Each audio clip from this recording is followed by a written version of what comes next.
If I can just grab your attention just for a few minutes and just let you know, kids, when I'm finished, which won't be long, Annie's going to tell you all about the Easter egg hunt that's going to do after this, or what is some great treat for you all. I don't know what you imagined the food that you would get coming to an Easter brunch. You know, right? It's pretty good spread, isn't it? But if you go for like a Christmas thing, you know what food you're going to get at Christmas, right? You know, Christmas food is turkey and Brussels sprouts, mince pies. But if you eat mince pies in July, people think you've lost it, right? But Easter food, that's not the same. Cream eggs, hot cross buns, you can have them all year round. No one cares. So I don't know what you thought you were going to get food-wise for Easter brunch, but I wonder what you'd have thought if you'd have turned up for a fish barbecue. That'd have been a bit odd. Why would I suggest a fish barbecue? Because there's a story about Easter that's not as well known as the main story that focuses around a barbecue breakfast. There's this barbecue breakfast that happens on a beach for fishermen who are tired. And you can read about it in the Bible, in the Gospel of John, and the story goes like this. You've got these fishermen who have been following Jesus for about 3 years. And then they decide to go back to what they were doing beforehand. They go back to fishing, the thing they knew. And the reason they'd gone back to fishing is because Jesus had died. And even though some of them had heard that Jesus was alive, some had even met him, they didn't really know what to do with themselves. So they go back to fishing. And they're out fishing all night long, expert fishermen, and catch nothing. And it gets to the morning time, having spent the whole evening out fishing, and they can see on the beach a man standing there, and he shouts out to them, "Have you caught any fish?" And embarrassingly, they're like, "No, we haven't." And so he says, "Why don't you try throwing your nets over the other side of the boat?" Which is absolutely crazy. They're in the same boat, the same water, the same lake. What difference is it going to make? But because they're desperate, they give it a go. And as they do, the nets start to fill up with all these fish. So much so that they can't even pull it in. And at this point, one of the fishermen, a chap called Peter, he has a memory, a recollection. He knows only one person could do a miracle like this. He shouts to all his other fishermen, "Mate, it's Jesus!" Because a few years before, Jesus had done the same miracle for Peter when Jesus first invited him to follow him. So Peter doesn't waste a moment. He jumps into the water. He's still fully clothed. He's swimming through the water, getting soaking wet, heading towards the shoreline. As he gets to the beach and starts to climb out onto the shore, what does he see? But breakfast. Jesus has cooked him a barbecue breakfast of fish. That's a bit of a mystery, really. Where does Jesus get all these fish from? They've been fishing all night and they can't find a single thing. And how's Jesus made a barbecue on the beach? Well, Jesus made a barbecue out of a charcoal fire. And that detail is really important because the last time that Peter was by a barbecue fire, he had let Jesus down massively. It was only a few nights before when Peter was having a different meal with Jesus, what we call the Last Supper, where Jesus warned him. He said, "Peter, you are going to deny you know me 3 times. Now, Peter doesn't believe this. Peter says to Jesus, No, I'm never going to deny you, Jesus. But within a space of a few hours, that's what he does. While Jesus is being tried in court, while he's being accused and questioned and spat on, Peter is warming himself by a charcoal fire.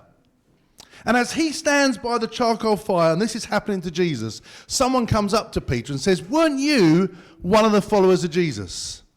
And Peter goes, No, I wasn't. That wasn't me. And this happens not once, not twice, but 3 times. 3 times he denies he even knew Jesus. And yet again, he finds himself now on a beach with a charcoal fire, with the smell of charcoal, and all the memories are coming back for him. He knows what he did wrong.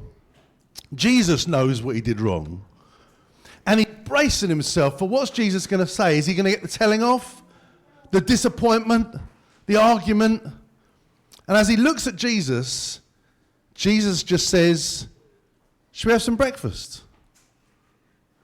No telling off, no condemnation, just an invitation to have breakfast. And so they have this breakfast on the beach, this fishy breakfast. I'm sure fishermen like fish for breakfast, not my thing. And so they enjoy the breakfast. And at the end of the breakfast, Jesus looks Peter straight in the face. And Peter's holding his breath. What's coming now? And Jesus says to him, Peter, do you love me? And Peter says, yes, Jesus, you know that I love you. And Jesus says, well, could you feed my sheep for me? And then Jesus again says, Peter, do you love me? And Peter replies, yes, Jesus, you know that I love you. And Jesus says, look after my sheep.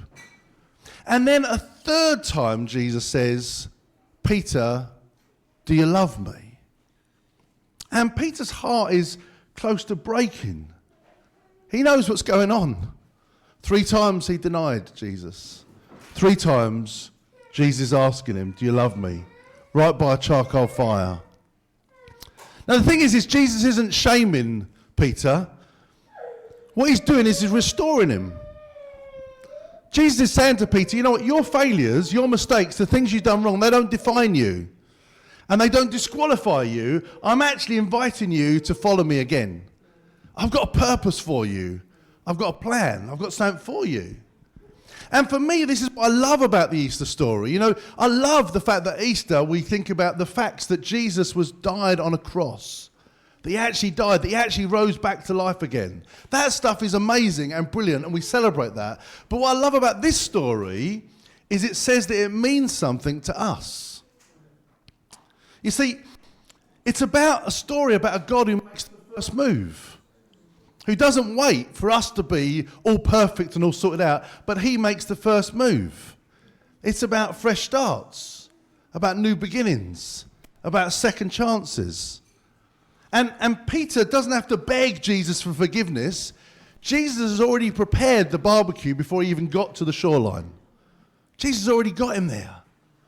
He's not rubbing his nose in it. He's inviting him in. Saying, inviting you, Peter, why don't you come and follow me? And he's doing it kindly and gently and completely. And that invitation that Peter received is the same invitation that is here today. It's an invitation that I accepted about 40 years ago. You wouldn't think I was that old, would you, right? I was 9 or 10 at the time.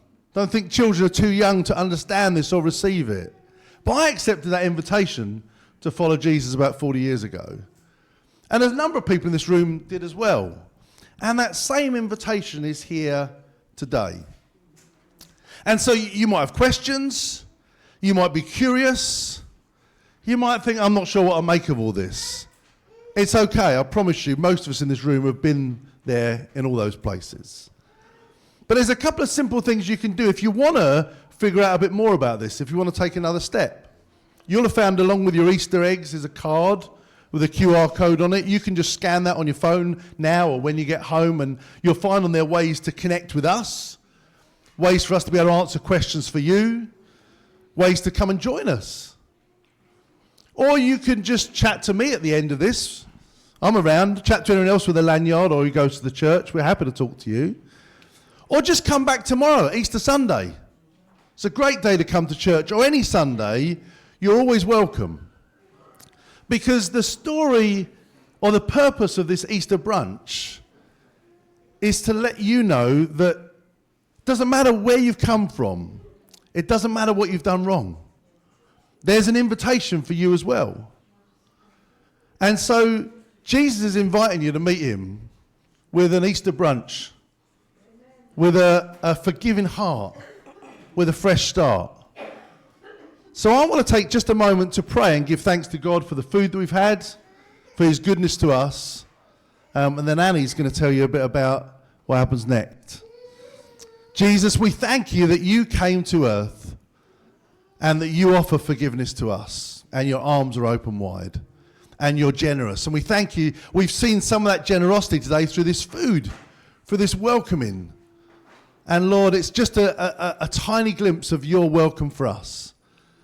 So I pray this day, Lord, that each of us will take a step closer to you as you invite us in to follow you. Amen. Amen. Annie, do you want to share what's going to happen next?